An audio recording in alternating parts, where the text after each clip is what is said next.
Time now for the highs and lows of the week, and we again are going with all highs this morning. Our first high goes to the sight of someone who has spent weeks in a hospital fighting coronavirus, getting up out of that bed and leaving healthy.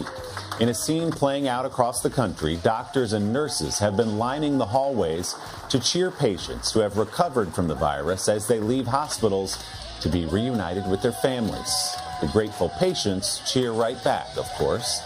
Yanira Soriano is one of those patients, and her story has another extraordinary layer. Yanira was pregnant and in her third trimester when she developed pneumonia. She was hospitalized and tested positive for COVID-19.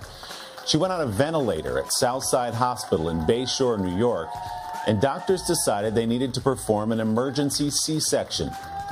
Yanira was placed in a medically induced coma for the procedure, so she was not awake when her baby was born and did not hear his first cry. This week, after nearly 2 weeks, Yanira finally met her son.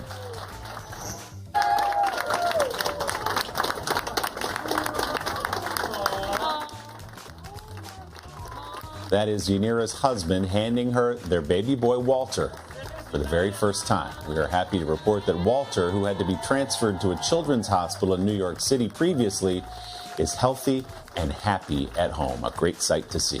Our next high goes to Saturday Night Live star Michael Che, who paid tribute to his late grandmother with an incredibly generous gesture in her name. Che lost his grandmother Martha to coronavirus earlier this month. On SNL last weekend, he honored her by signing off from his Weekend Update segment as Martha's grandbaby.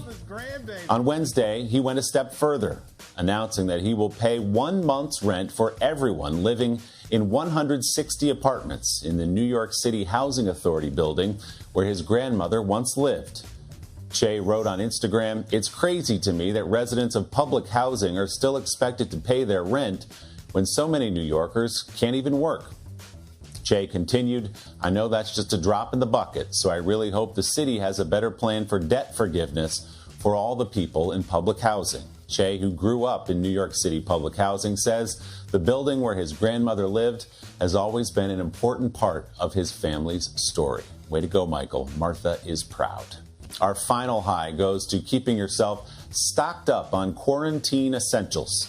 93-year-old Olive Veronesi showed she has her priorities in the right place when she flashed an urgent message from inside her house to her family outside. It reads, "I need more beer. Yes, ma'am." Olive telling the family that when they shop for her, they'd better not forget the silver bullet.